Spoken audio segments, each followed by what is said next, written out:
robótica. El doctor Hugo Dávila va a sernos como presidente moderador. También tenemos a la doctora María Ángeles Gómez, radióloga argentina, ponente, que es especialista en el diagnóstico de imágenes, medicina del Hospital Italiano, médica del Hospital Italiano de Buenos Aires, es consultora del capítulo de uroginecología, de uroradiología de la Sociedad Argentina de Radiología, directora del capítulo de imágenes de la Sociedad Argentina de Cirugía Ginecológica y directora del curso de ultrasonido de piso pélvico de CIET y de SAUM y directora del curso de ultrasonido en endometriosis de CIET. Y por último, vamos a tener a la doctora Diana Rodríguez, es ginecobstetra de Colombia, es médica ginecóloga y obstetra de la Universidad Nacional de Colombia, especialista en ginecología urológica de la Universidad Nacional de Colombia, ecografista de piso pélvico de la Universidad de Chile, es miembro de ASCOUR, Asociación Colombiana de Ginecología Urológica, y la Asociación Internacional de Uroginecología. También nuestra ponente Dianita Rodríguez. A continuación, les doy el pase con nuestro presidente, doctor Hugo Dávila.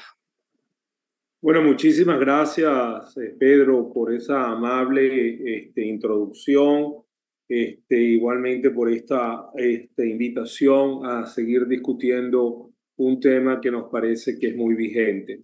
Brevemente, voy a hacer una introducción y quizás la pregunta primordial que vamos a tratar de responder hoy es: ¿cómo podemos utilizar o incorporar el ultrasonido del piso pélvico en nuestra práctica? Que es la pregunta más frecuente que muchos de nuestros colegas nos hacen. Es decir, ¿cuál es el valor del ultrasonido del piso pélvico? Y pienso que con nuestros panelistas del día de hoy vamos a responder esa pregunta muy claramente.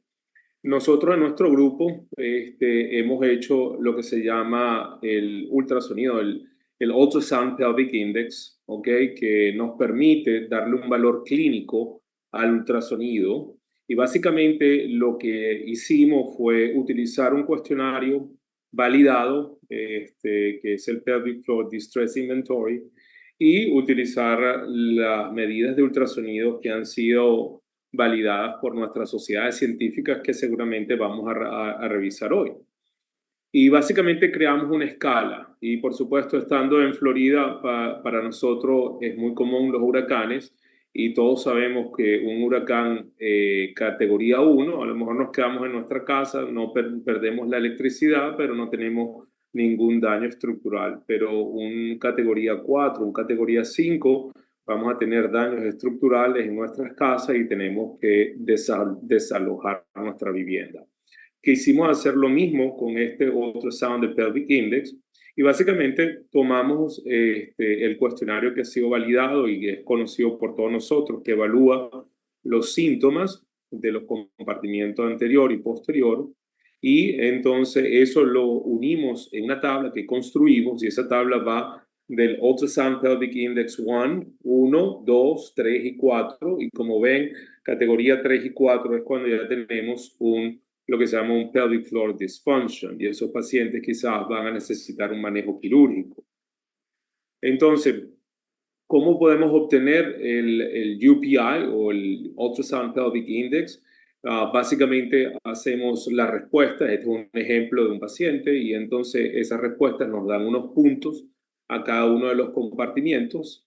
Elaboramos una tabla. Esa tabla nos permite ver cuáles son, por ejemplo, asignamos, si la paciente tiene parto vaginal, 2 o 3 partos vaginales, asignamos 2 puntos. Si ha tenido una histerectomía o no, en este caso no tenía histerectomía, 0 puntos, pero si tiene histerectomía se le añade 3 puntos. La utilización de toallas sanitarias, asignación de 3 a 4 toallas sanitarias, se asignan 2 puntos.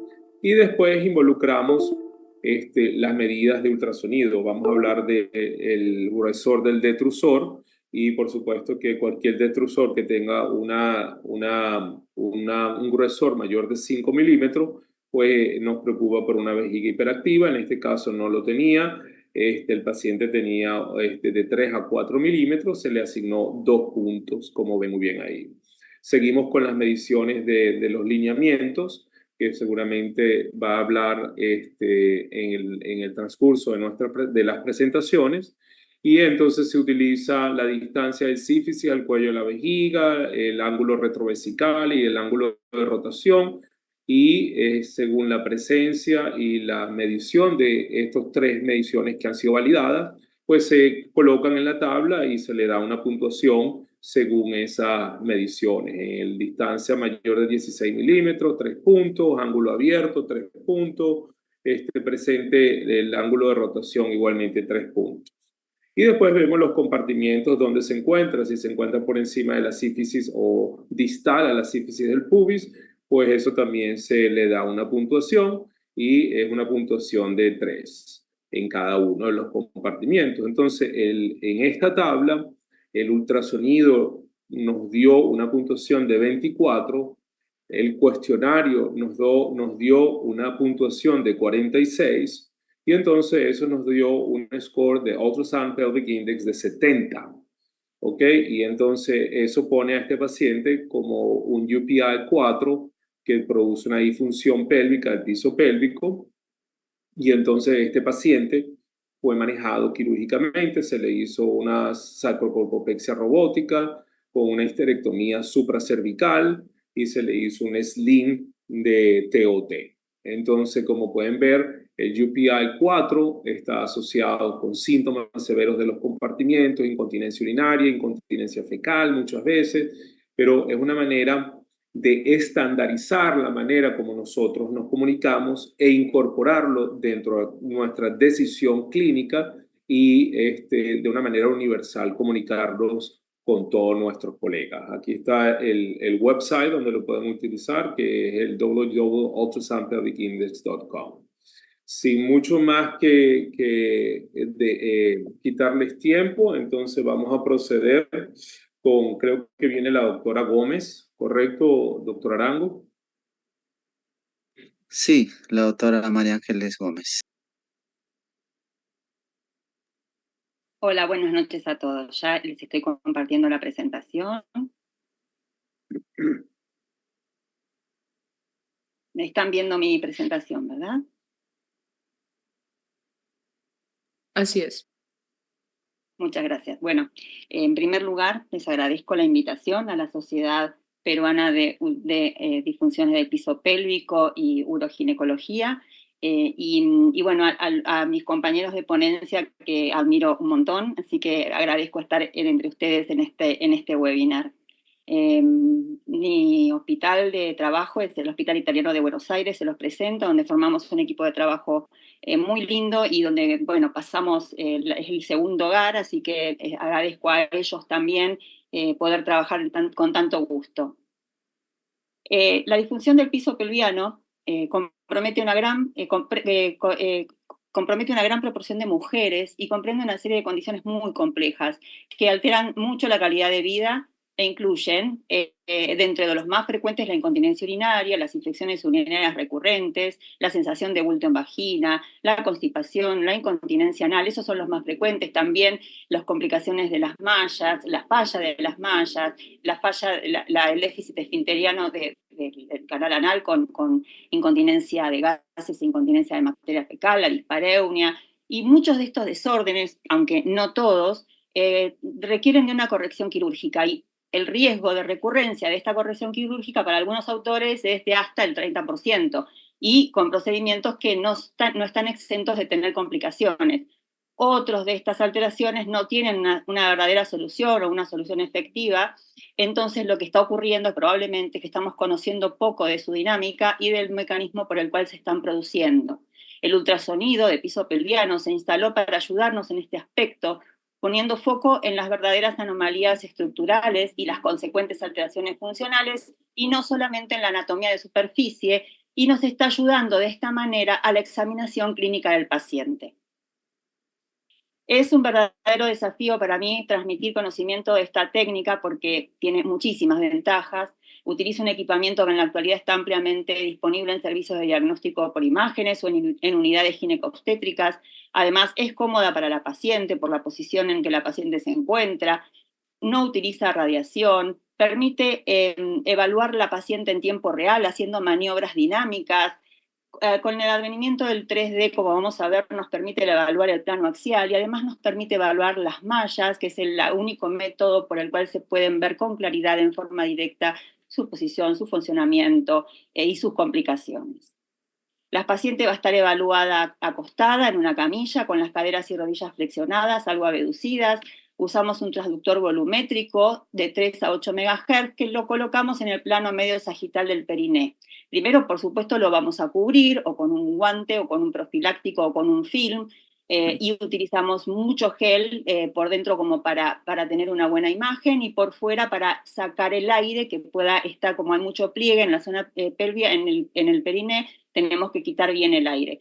Y si utilizamos guantes, tenemos que tener cuidado de que no sean guantes con talco porque dificultan la visualización, ¿sí? Como les decía entonces, colocamos el transductor en plano medio sagital en el periné, en el introito, luego de haberlo cubierto, y tenemos que tener mucho cuidado de que no haya burbujas interpuestas entre el transductor y el cobertor, porque si esto ocurre no vamos a lograr una buena imagen.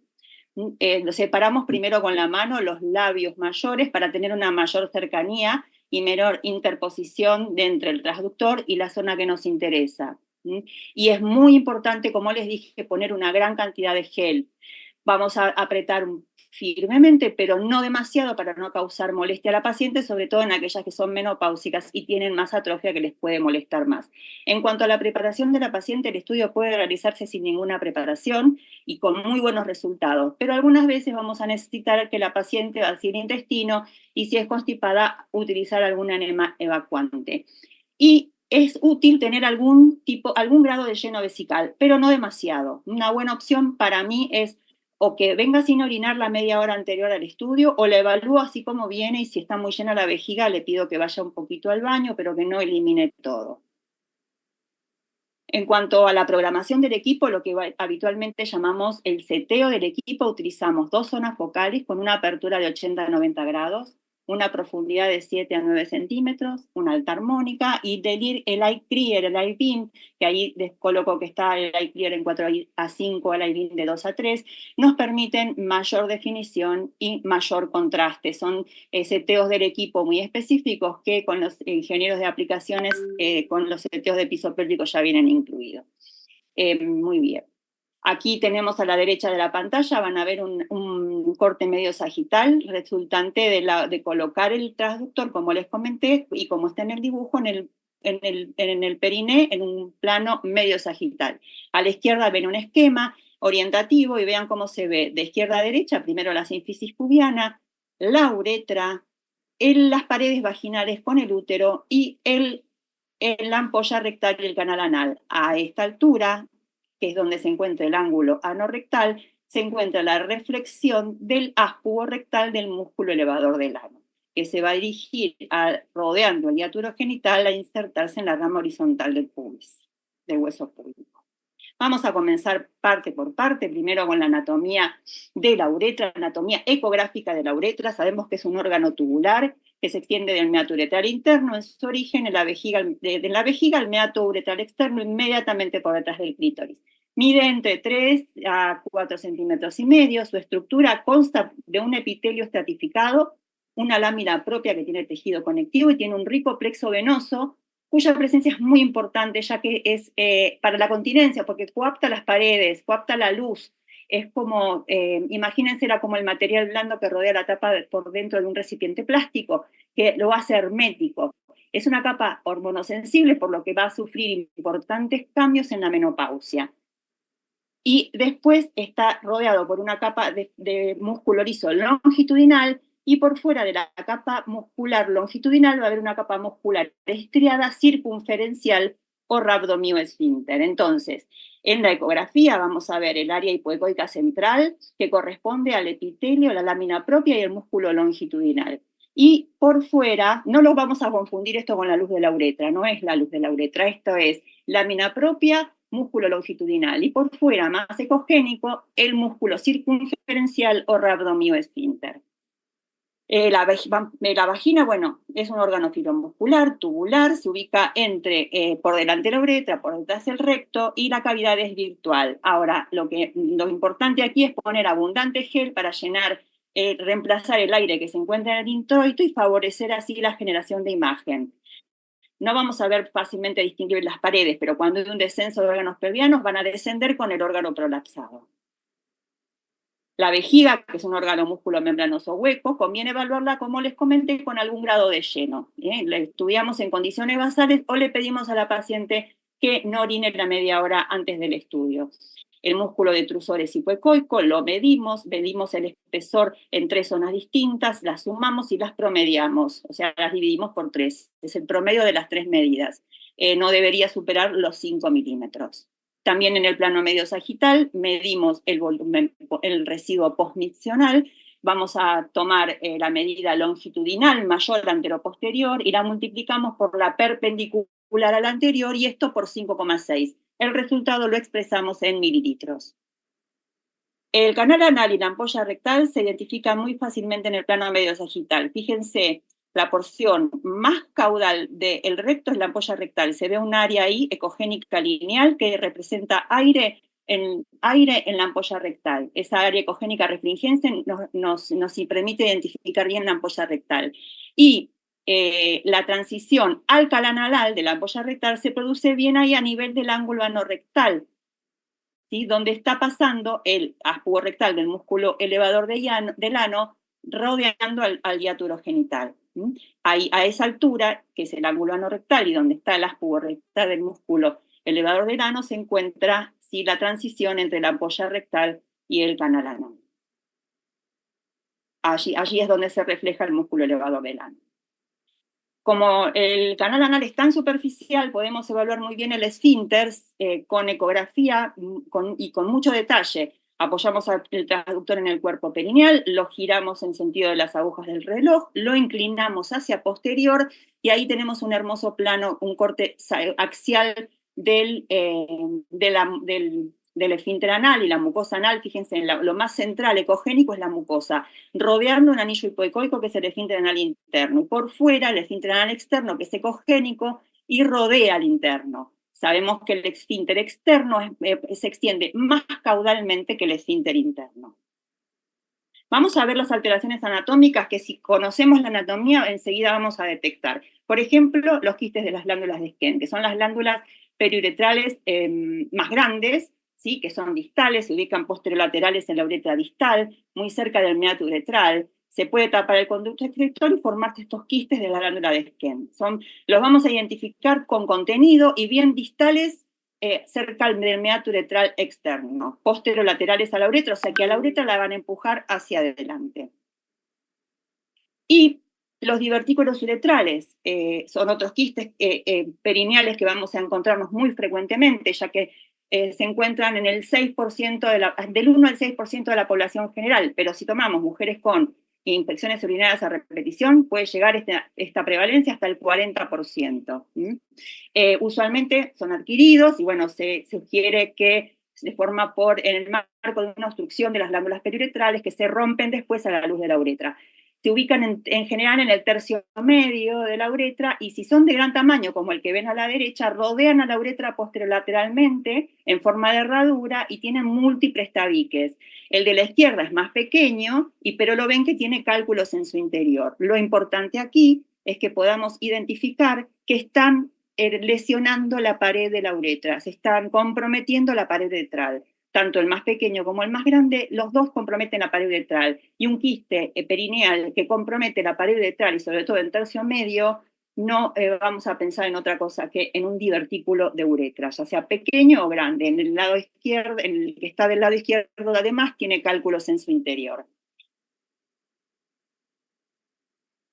Aquí los divertículos uretrales son una de las causas más frecuentes de pedidos. Descartame un divertículo uretral, por favor, tiene una masa perineal, miramos, es un quiste, ¿qué tenemos que primero identificar? La pared de la uretra. Fíjense que otros quistes perineales son los quistes de la pared vaginal, como los müllerianos, los de Gärtner, o los quistes epidérmicos de inclusión.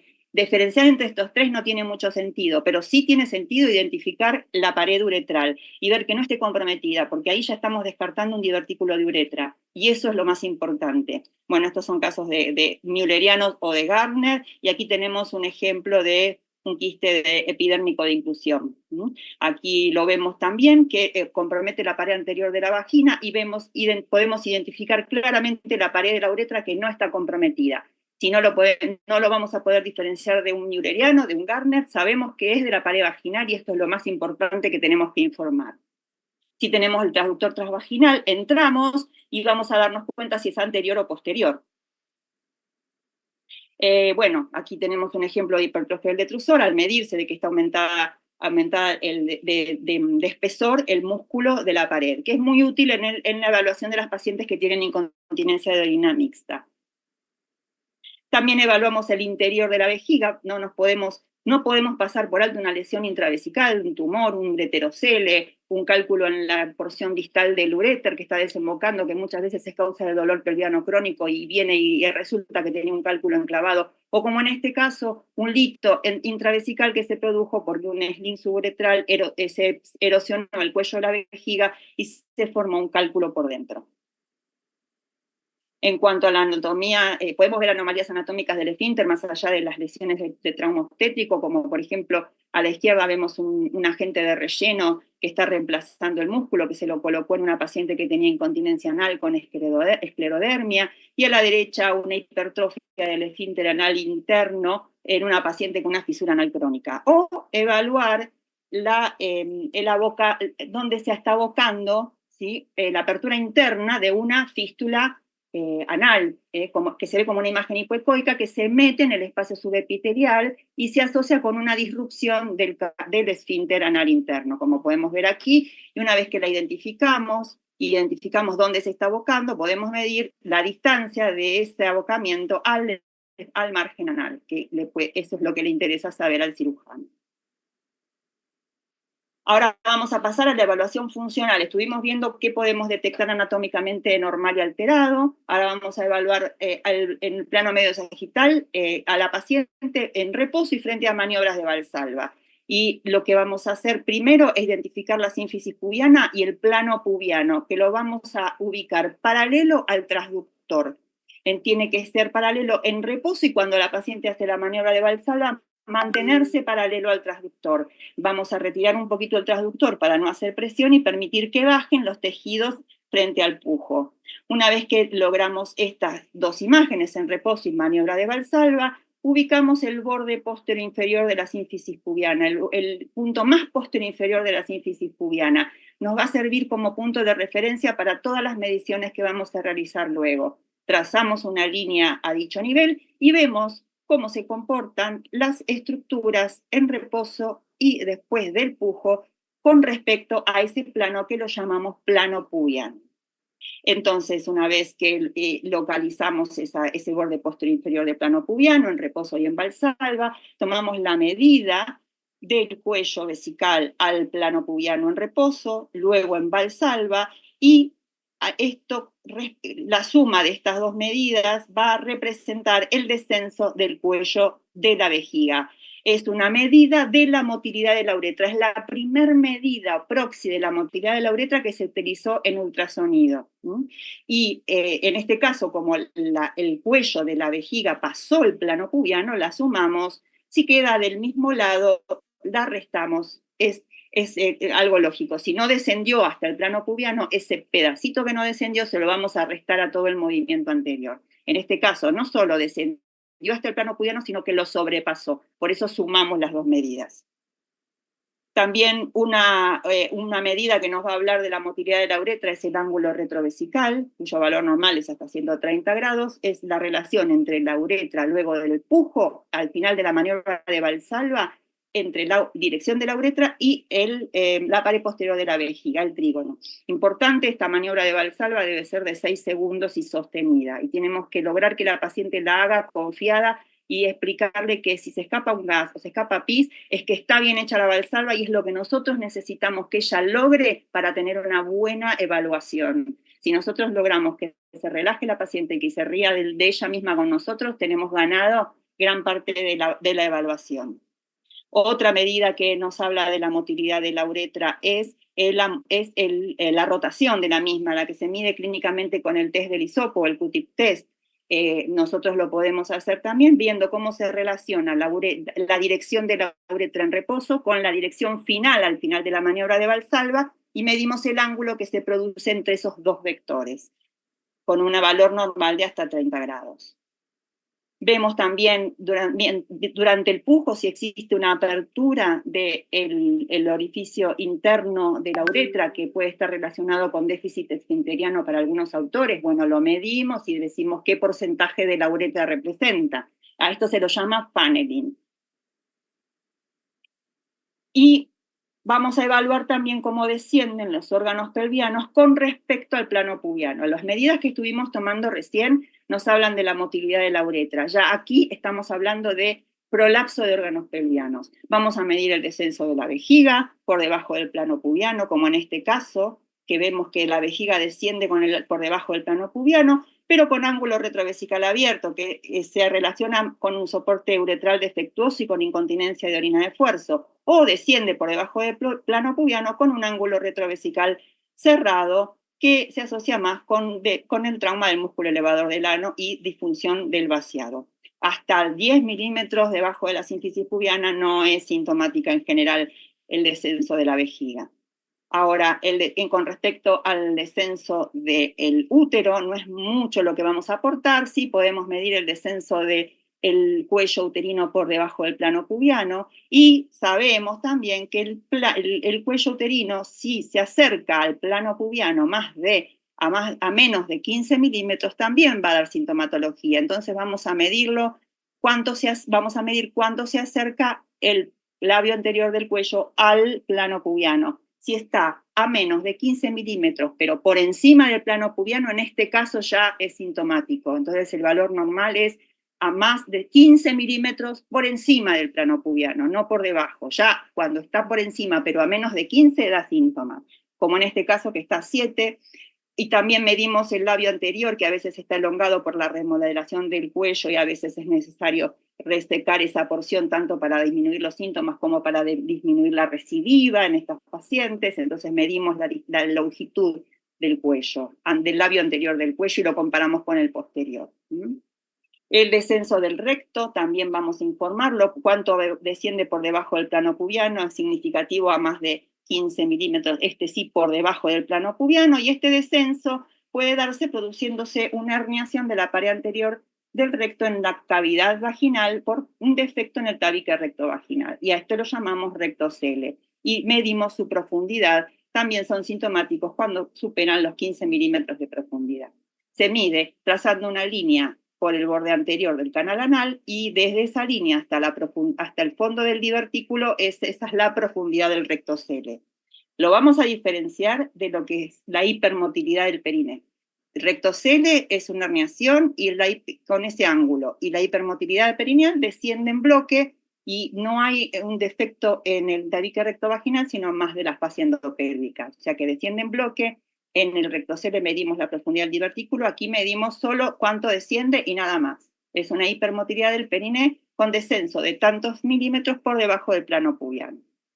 También podemos ver descender por debajo del plano pubiano intestino cuando hay un defecto más grosero, y ahí ven cómo se ve, acá hay defecto más de la fascia endopélvica y desciende todo el intestino delgado, a esto se lo llama enterocele. Medimos al plano pubiano, a la altura del borde posterior inferior de la sínfisis pubiana, y medimos el descenso del enterocele.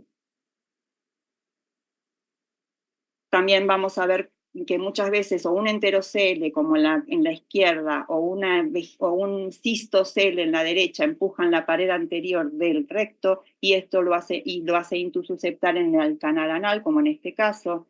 Fíjense cómo las paredes del canal anal se abren y se intussuscepta la pared rectal.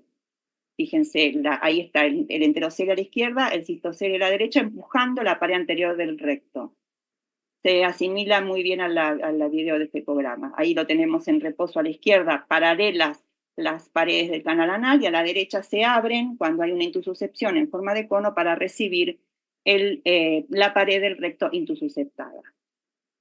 Como resumen, vimos anomalías, vimos la estructura anatómica normal ecográfica y vimos qué anomalías podemos detectar de esas estructuras normales. Las anomalías de la uretra, de la vagina, del esfínter y de la vejiga. Y luego hicimos una evaluación funcional del piso pelviano, evaluando la motilidad uretral y el descenso de los órganos pelvianos. Bueno, de todo esto seguro les va a dar con mucha más información y muy rica la doctora Diana Rodríguez. Muchas gracias. Les dejo de compartir.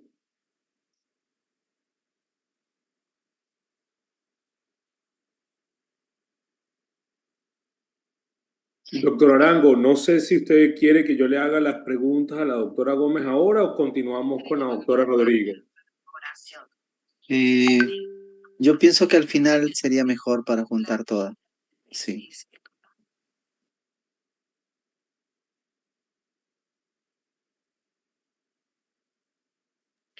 Bueno, muy buenas noches a todos.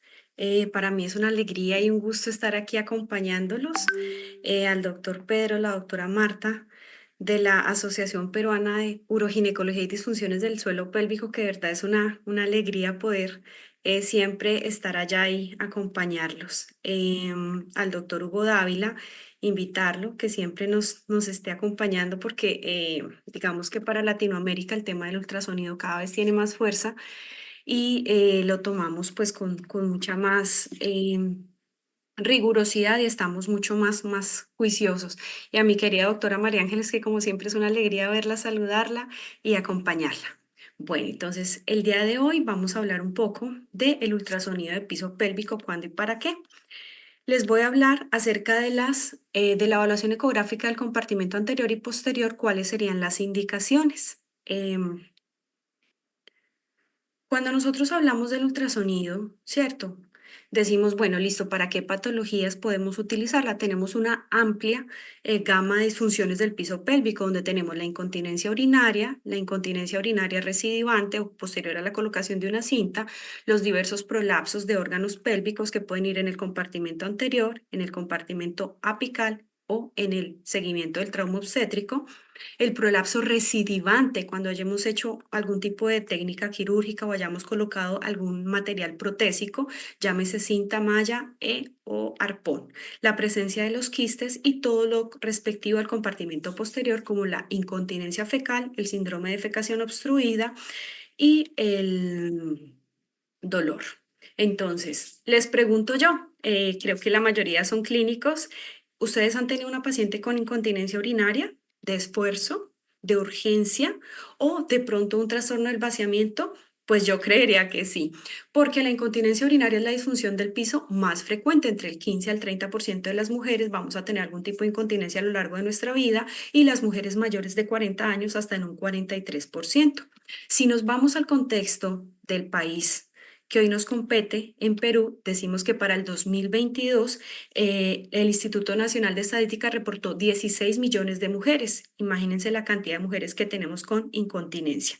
Para el 2050 vamos a tener 19 millones. Además del incremento en la expectativa de vida de las mismas, lo que genera un aumento en la prevalencia de todo este tipo de disfunciones. ¿Qué significa esto? Que es una realidad, o sea, que realmente en el día a día tenemos una cantidad de mujeres con este tipo de patologías. Entonces, ya llegó a mi consulta esa paciente con incontinencia, ya sé qué tipo de incontinencia más o menos tiene mediante la anamnesis. Entonces, ¿cómo la evalúo? Tenemos múltiples publicaciones, recomendaciones y guías según las diferentes sociedades que nos hacen como un algoritmo. Esta es de mis favoritas, se publicó en el 2022, donde se hace un enfoque muy juicioso a lo que es el diagnóstico, a cómo es ese manejo conservativo y de acompañamiento que requiere esta paciente, ya que su causa es multifactorial y sus síntomas también son multi expresivos, por así decirlo. Entonces, ¿qué nos hablan ellos? Hay varias cosas que siempre tenemos que tener en cuenta en el estudio de este tipo de pacientes. Por ejemplo, todo lo que es el examen físico, entonces saber cómo está la movilidad, el trofismo, cómo está el grado de la mucosa, si tenemos o no tenemos el PAT test, el volumen del residuo posmiccional es supremamente importante porque nos permite diferenciar cómo está el vaciamiento en esta paciente, que bien puede estar asociado a un patrón obstructivo o puede estar asociado a residuos elevados sin que haya obstrucción directamente, sino alteración en la contracción del detrusor. Las imágenes, miren acá, ellos ya lo consideran, ya sea mediante ecografía, mediante resonancia o incluso mediante rayos X como el proctograma evacuatorio que se utiliza en diferentes disfunciones del compartimento posterior, la cistoscopia y la urodinamia. Entonces, de acuerdo a eso, miren que vamos teniendo todo esa posibilidad y ese armamento de estudios para las diferentes disfunciones, en este caso la incontinencia urinaria. Entonces, les llega esta paciente, 45 años, en su casa, tiene un antecedente de un parto vaginal, no tuvo forceps, no tiene ningún tipo de antecedente quirúrgico, pero desde hace 9 meses está con incontinencia urinaria y desde hace 2 esa sensación de masa vaginal y vaciamiento incompleto. Ya nosotros nos vamos imaginando qué tipo de paciente tenemos. Aquí está, le pedimos a la paciente que haga un Valsalva máximo. Entonces, ya con esto tenemos un escape de orina, lo vemos, ¿cierto? Y decimos, bueno, ya tengo mi paciente, le realizo el Q-tip. Primera pregunta que quiero que realmente se respondan. Siempre se reporta o nos recomiendan la medición de la movilidad uretral, pero realmente ya en la práctica clínica del día a día no se realiza tan frecuentemente porque la paciente tiene un poco de molestia, tiene un poco de dolor, no siempre se tiene la lidocaína o algo para la parte anestésica local, entonces no siempre se realiza, teniendo en cuenta que las dos mecanismos de fisiopatología que se han sido reconocidos como causas de incontinencia urinaria, donde está la hipermovilidad uretral y la deficiencia intrínseca del esfínter, nos habla de que sí o sí nosotros deberíamos conocer el patrón de movilidad uretral previo a cualquier tipo de maniobra quirúrgica o médica de nuestra paciente con incontinencia. Entonces, quisiera que me vayan compartiendo, que me pongan en los comentarios si nosotros hacemos el Q-tip, no, tal cosa. En una publicación más o menos de hace unos 2 años, el doctor Turgoglu hizo como los diferentes ángulos y se correlacionaba con el Q-tip. ¿Y qué pasaba con el Q-tip? El Q-tip en la escala análoga visual tenía una molestia de 6 a 7, ¿cierto? Y no era tan cómoda en las pacientes versus en la ecografía de 1 a 2. Entonces, digamos que primer punto para la ecografía respecto a la evaluación de la movilidad uretral. Este es un caso de una paciente en el cual nos ubicamos, miren acá, sínfisis del pubis, núcleo de osificación, uretra, cuello vesical en reposo.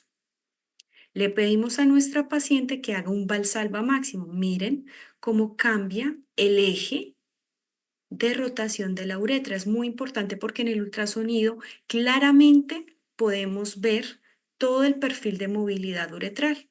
Entonces, acá tenemos cuello vesical en reposo, cuello vesical en Valsalva. Hacemos varias mediciones, como ya nos compartieron tanto el doctor Hugo como la doctora María Ángeles. Básicamente son 3. La primera es la rotación uretral. Miren, acá está la sínfisis del pubis, ¿cierto? Y este es el eje de la uretra en reposo, este que se ve como un E. Acá tenemos la imagen de referencia en el borde inferior izquierdo. Luego, en Valsalva máximo, miren dónde queda el eje de rotación. ¿Cierto?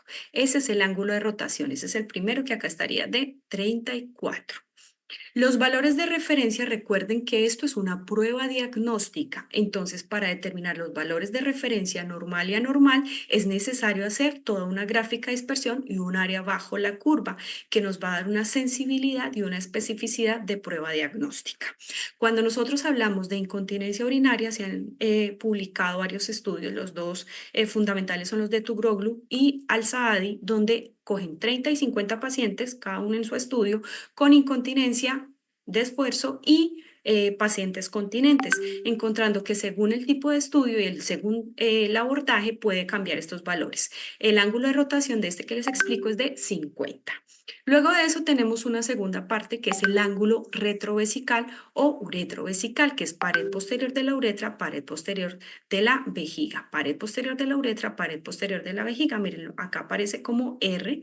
Este es un software de piso pélvico que nos ayuda a ubicar las estructuras, que nos arroja unas medidas mucho más fáciles. Entonces, acá tenemos un ángulo en reposo, ¿cierto? Y el ángulo en valsalva, aquí está el ángulo de rotación en valsalva de 127, que será un ángulo cerrado, es de 140. Y ese es el segundo. Y el tercero, la presencia, el descenso del cuello vesical. Miren, acá está el cuello vesical en reposo respecto a la sínfisis y el cuello vesical en valsalva respecto a la sínfisis. Como nos explicaban previamente, cuando está por debajo de la sínfisis, o sea que sale, está en menos lo que sea, y sobre es positivo. Acá ya tenemos un descenso del cuello vesical de 29.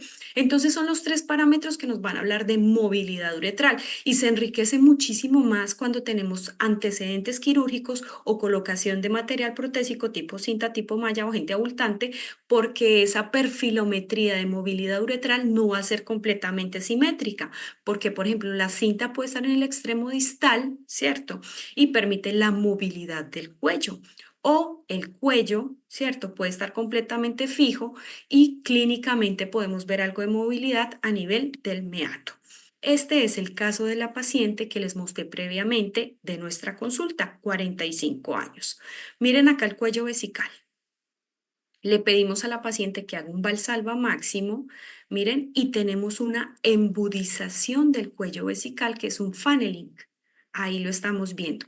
Entonces, este tipo de disfunción habitualmente se puede asociar con bajas presiones de cierre o disfunciones intrínsecas del esfínter, que nos habla de una incontinencia mucho más severa, además de un residuo levemente aumentado. Miren que el patrón ecográfico cambia en una misma paciente. Entonces, de esta manera, segundo punto para la ecografía.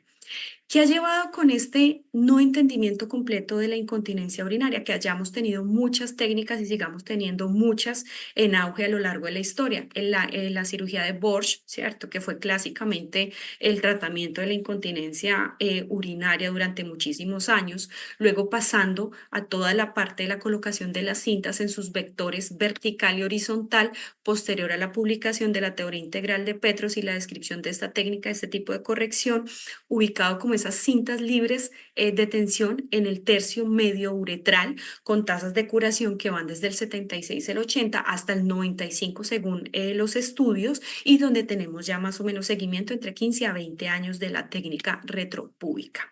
También pasando con todos los auges de la FDA y el uso de ningún tipo de malla, ningún tipo de material protésico, sin que las cintas directamente hayan entrado a esto, pero sí se han visto perjudicadas con todo lo de los agentes abultantes, ¿cierto? También por todo el tipo de energías aplicadas, lo que es radiofrecuencia, láser, ¿cierto? Y electromagnetismo y los hilos de Luxemburgo que ahora están en boga. Entonces miren que si tenemos tantas opciones y ninguna es 100% fiable, es porque tampoco tenemos un 100% de conocimiento de este tipo de patología y un 100% de efectividad en nuestra paciente. Entonces miren cómo la ecografía nos va a permitir hilar un poquitico más fino. Entonces, ¿cómo le hacemos seguimiento a las pacientes cuando les colocamos esas cintas? O sea, ¿qué podemos encontrar? ¿Qué podemos hacer? ¿Y por qué? Porque si todo fuera perfecto, ¿cierto? Entonces sería el gol estándar y sería el único tratamiento, pero aunque si bien se consideran algunas guías como un gol estándar, no es 100% efectivo y no está libre de complicaciones. ¿Qué pasa? Podemos tener lesión vesical hasta en el 0.4 al 3% de los casos, reintervención hasta en un 2%, exposición o extrusión de la cinta hasta en un 2%, infección, obstrucción urinaria o trastornos del vaciamiento que pueden ir desde el 2 y a largo plazo hasta el 23%. Entonces, miren que si bien es importante conocer la paciente previamente, porque es que si yo tengo un residuo elevado desde antes, la culpa no es de la cinta, ¿cierto? Si yo tengo una paciente con un detrusor engrosado y una disfunción del vaciamiento previo con algo de contracciones no inhibidas del detrusor, ciertos síntomas de urgencia sin que sea una incontinencia, pues claro, esta paciente va a tener un mayor riesgo y no va a estar directamente asociado a la colocación de la cinta, sino que puede ser, digamos, algo que confluye en cierto momento. Entonces, la misma paciente, ustedes le colocaron una cinta y sigue con incontinencia. Entonces, la paciente va a otro lugar y también otra cinta. Y entonces, ¿qué nos llega? La señora a los 72 años, ¿cierto? Con 3 cirugías, donde dice, no, una vez me colocaron una malla, pero no sé, porque no sé, pues en los países de Latinoamérica, pero por ejemplo acá en Colombia, la mayoría de las pacientes no recuerdan dónde se operan, qué les hacen, y nosotros tenemos un sistema de aseguramiento que varía. Entonces, hoy la ven aquí, en 2 años se ve en otra institución, la ve otro profesional, y no tenemos como esa linealidad en el seguimiento. Entonces, pacientes sí, me operaron 3 veces. En este momento, ¿qué tiene? Sensación de prolapso, incontinencia urinaria con un Zambic de 6, un chorro en regadera y requiere digitación para la micción. Entonces le decimos a la paciente que por favor nos haga un Valsalva para ver cómo está. Esperen.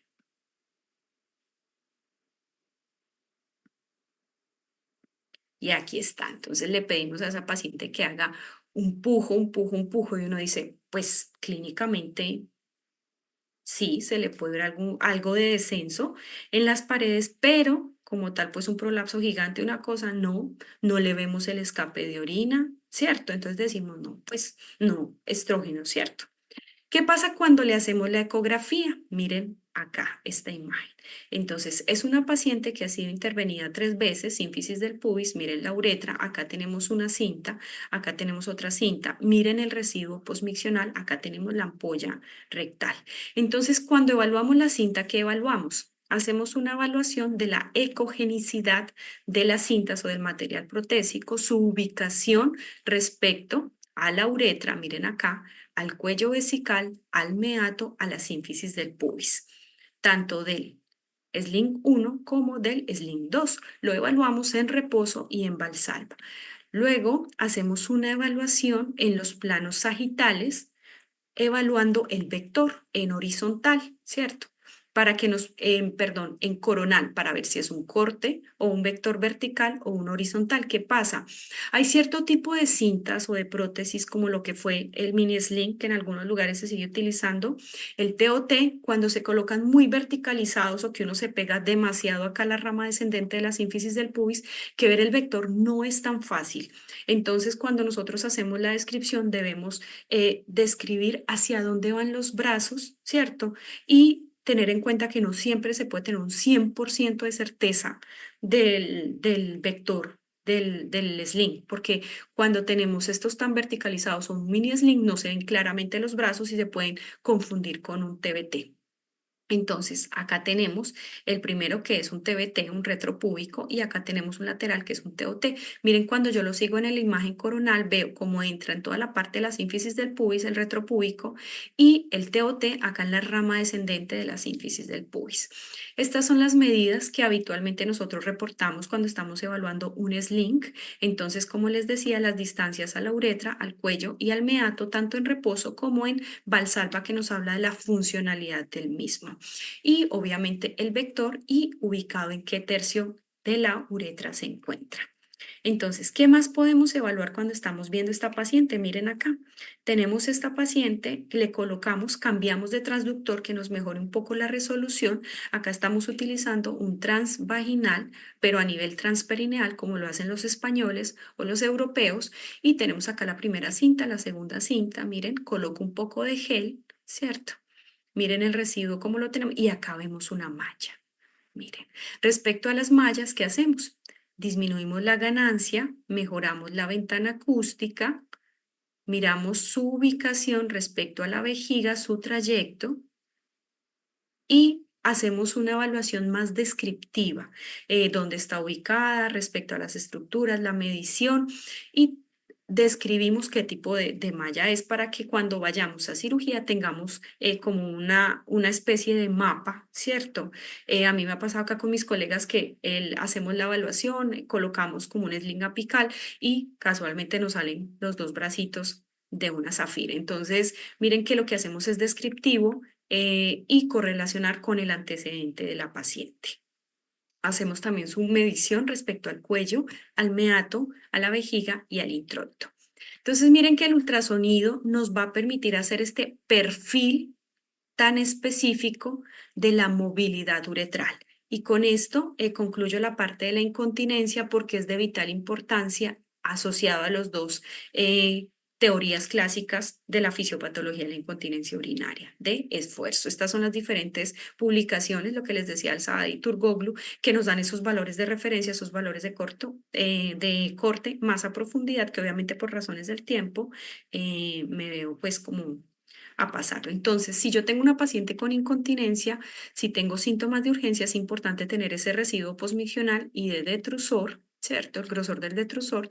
Si tengo incontinencia urinaria de esfuerzo, mirar ese perfil de movilidad uretral con esos 3 parámetros fundamentales que les dije, ver la presencia o no de funneling, ya que va a ser un marcador de severidad y de mal pronóstico en esta paciente, y con esto voy a tener ese perfil de mi paciente, esa paciente de 45 años que vi, ya sea con uretra fija, con una uretra poco móvil, con una hipermovilidad pero con un ángulo abierto o cerrado, o definitivamente con funnel y una pérdida completa del soporte medio uretral. O viceversa, la misma paciente que tuvimos ya, pero de 76 años, ya con 2 intervenciones con este tipo de perfil uretral. Uno se sorprende porque uno creería que cualquier uretra que ya ha sido intervenida sí o sí es fija y no, realmente no. Quisiera invitarlos a que se tomen el trabajo como de empezar a reconocer ciertas 2, 3 estructuras, ya sea no porque vayan a hacer la ecografía, sino porque les permita hacer una evaluación de las imágenes, porque como requiere un entrenamiento, porque todos son tejidos blandos, digamos que es importante que nosotros estemos chequeando que nuestro ecografista sí esté correlacionado con nuestros hallazgos clínicos pre y posquirúrgicos. Cuando evaluamos el descenso de los órganos pélvicos, hacemos la evaluación del compartimento anterior y del compartimento apical. En el anterior evaluamos el cistocele, si es de ángulo retrovesical abierto o cerrado, y en la parte apical evaluamos el descenso de los órganos pélvicos con presencia o no de enterocele, la función del músculo elevador del ano y el descenso del compartimento posterior. Entonces decimos, no, pero bueno, acá ya lo vemos, ¿cierto? Pero ¿qué pasa? Hay muchas cosas, por ejemplo, aquí respecto al cuello vesical, fíjense acá, tenemos sínfisis del pubis, mírenla acá, esta es la uretra, y miren el cuello vesical acá. Entonces, completamente conservado, es una uretra poco móvil, pero miren el grado del cistocele.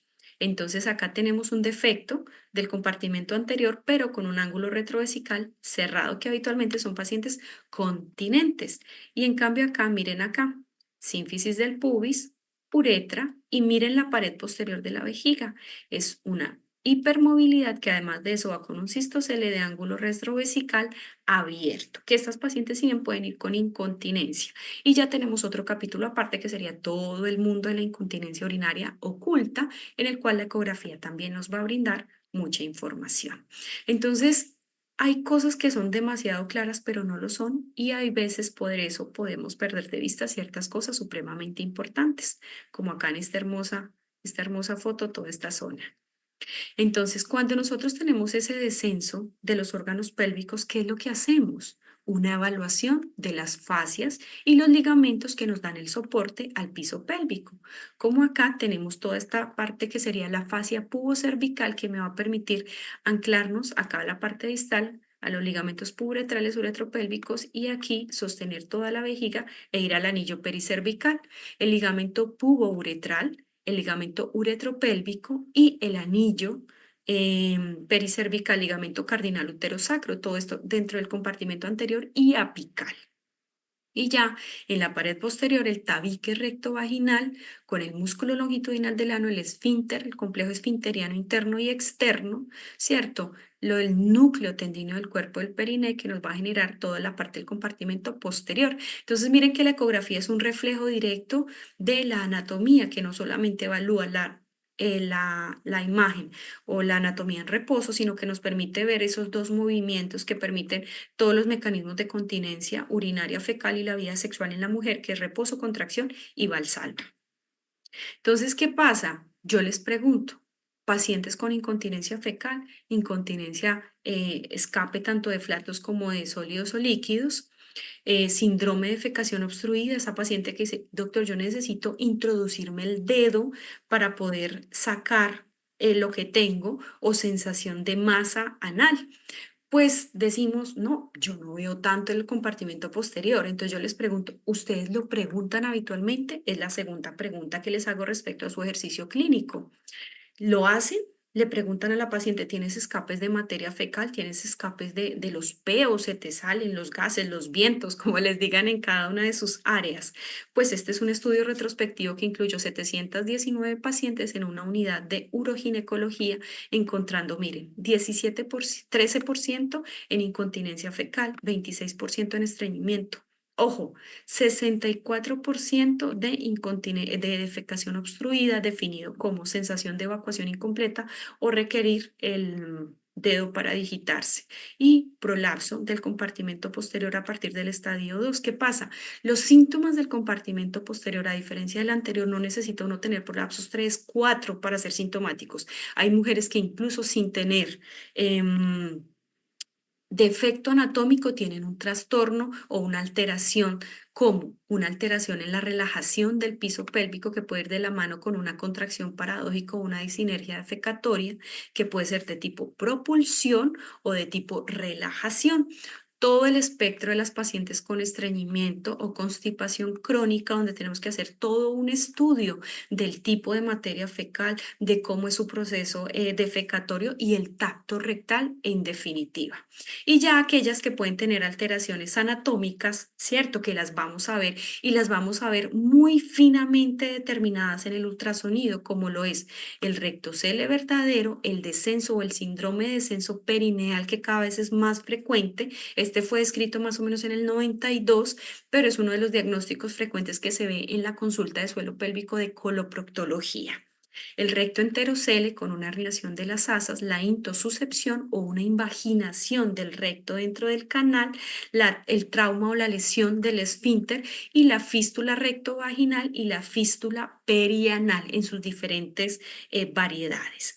Entonces sí es frecuente. Las referencias bibliográficas nos hablan que la incontinencia anal puede estar hasta en el 25% de las mujeres posterior a una cesárea, que significa que como no es el único mecanismo que genera continencia fecal, pues hay mujeres que sin embarazos, sin parto y sin ningún tipo de antecedente obstétrico va a tener este tipo de incontinencia. Se habla que el punto de cambio de esa prevalencia es más o menos alrededor de los 65 años, llegando en las instituciones geriátricas tanto en hombre como en mujer al 20%. Es una patología realmente frecuente y que afecta considerablemente la calidad de vida en las pacientes. Muchas veces ellas no nos cuentan, por eso es importante empezar a indagar. Yo los invito a que el día de mañana, cuando inicien su consulta, se tomen 5 segundos para preguntar si tienes escapes de materia fecal, escapes de peos, de gases, de diarrea, ¿te ha pasado? O si de pronto te limpias y te quedas un poquito ahí como de manchado, como si no te hubieses limpiado, que es ese tipo de incontinencia pasiva tipo SOIL o tipo SOIL. El rectocele, que ocurre en cada 4 de 10 mujeres, con que puede ser un hallazgo incidental, pero el 93% los vemos en la parte clínica.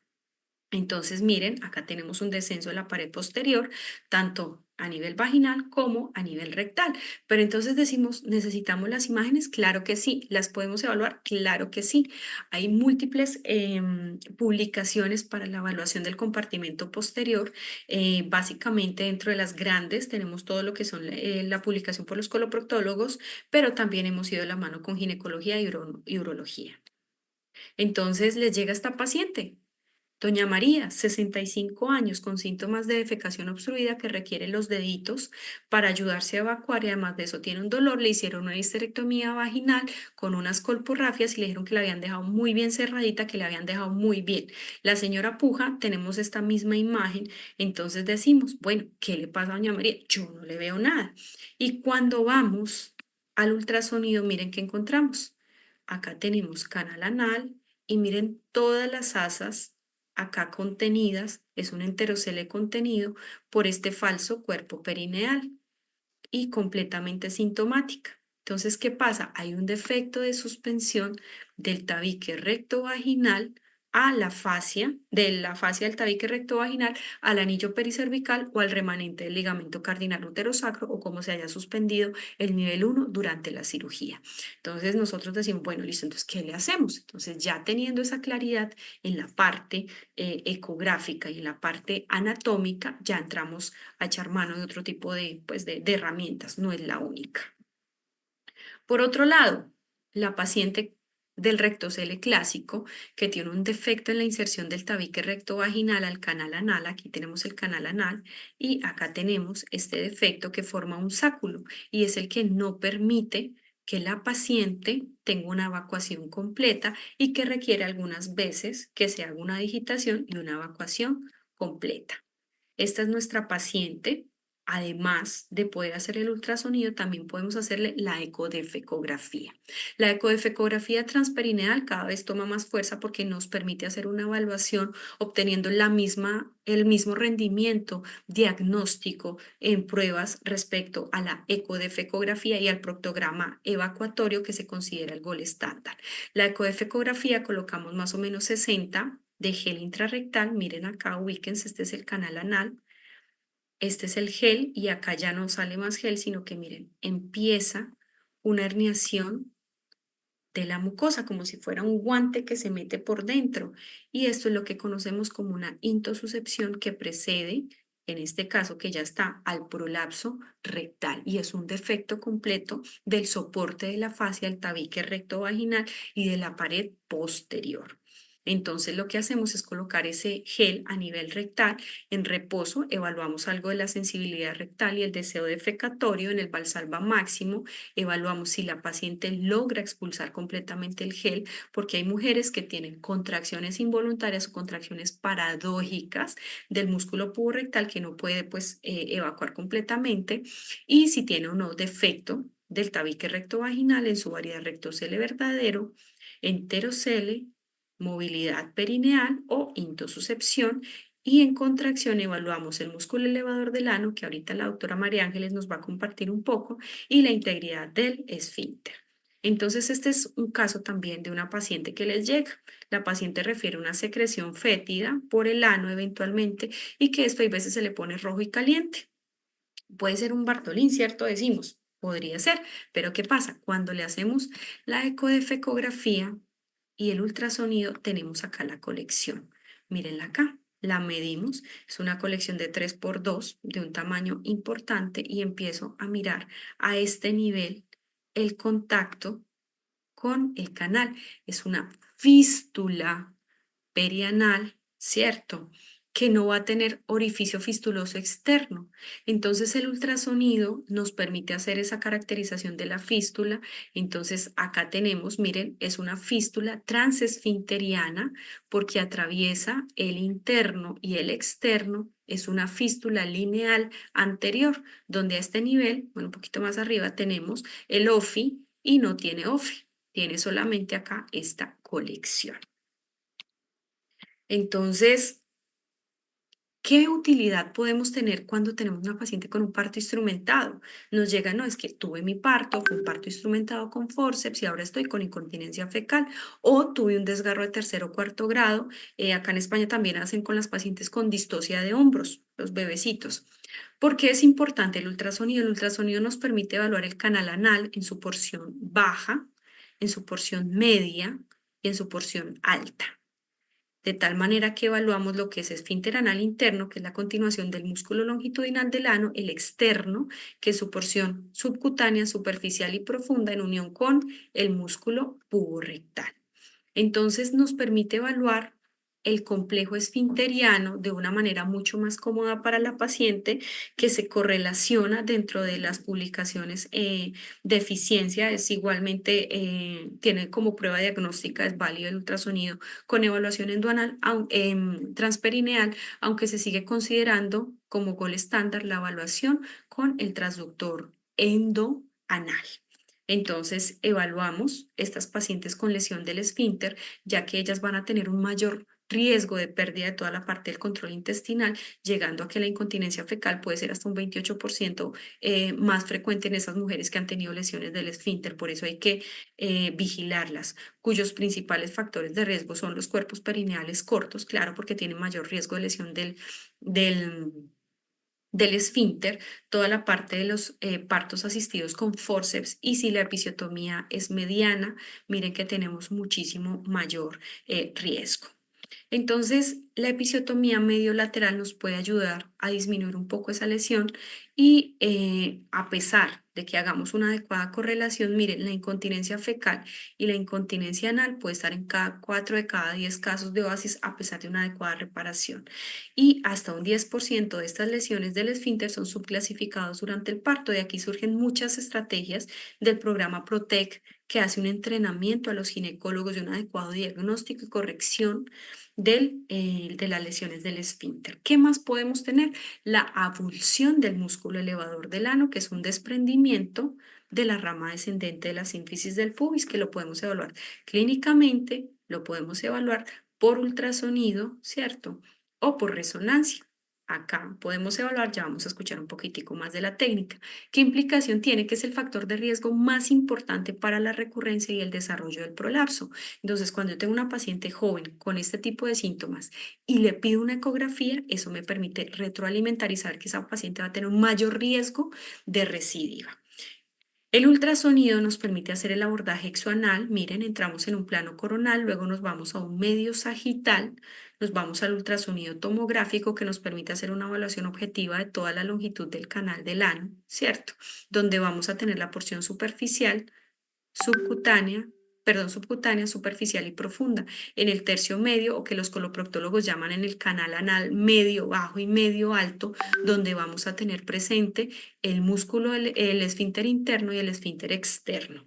Y ya la parte más superficial o alta, donde vamos a tener la unión con el músculo puborectal. Entonces, cuando tenemos una sospecha de lesión del esfínter, una incontinencia fecal, se debe realizar esa descripción completa, si hay una lesión o no, y se debe evaluar también el músculo elevador del ano y el área del hiato, puesto que podemos encontrar defectos claramente descritos, como en este caso, o lesiones más pequeñas con falsos cuerpos perineales. Acá tenemos toda la parte de los soportes de las diferentes ideas y que les transmití el día de hoy. Entonces, la evidencia sugiere que el ultrasonido de piso pélvico es una alternativa simple, accesible y bien tolerada a los métodos radiológicos, como la defecografía, en la investigación inicial de los trastornos defecatorios y del compartimento posterior. Entonces, cuando tenemos nuestro compartimento posterior, podemos evaluar el trauma obstétrico, ¿cierto?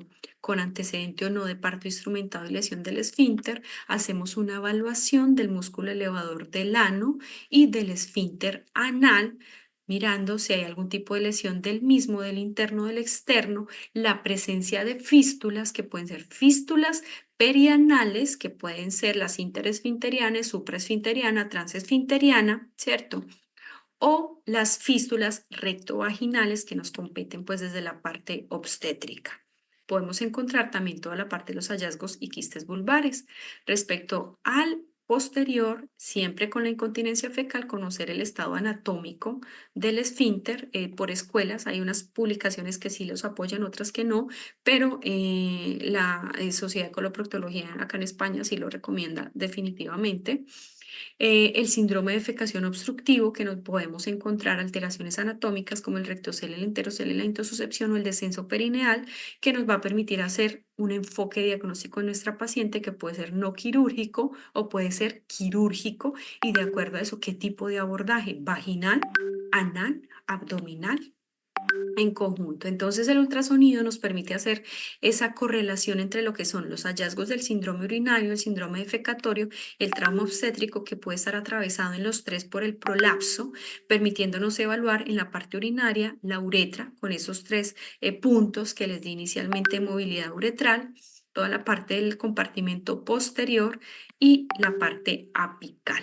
Entonces, con esto les concluyo diciéndole que las alteraciones del piso pélvico son multifactoriales, que tienen que ser estudiadas no solamente desde la parte clínica, sino también anatómica y funcional, con las diferentes herramientas que requiere un equipo multidisciplinario de la mano con urología, ginecología, coloproctología, fisioterapia y fisiatría. Les agradezco mucho su tiempo. Me disculpo haberme extendido estos minutos más. Agregué un poquito de lo del trauma obstétrico que ahorita la doctora María Ángeles nos va a completar. Muchísimas gracias. Quedo atenta a lo que necesiten. Como siempre, un gusto y una alegría compartir con ustedes. Un abrazo muy caluroso y muchas gracias. Quedo atenta a las preguntas y lo que necesiten.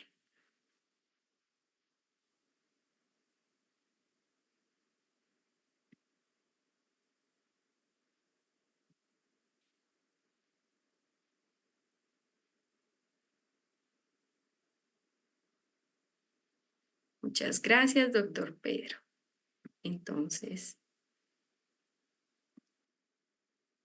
Gracias, Diana. Excelente la presentación, como siempre. Un placer escucharte. Bueno, yo les voy a compartir unos minutos más sobre el trauma obstétrico del esfínter, perdón, del músculo elevador del ano, para completar la evaluación del piso pelviano.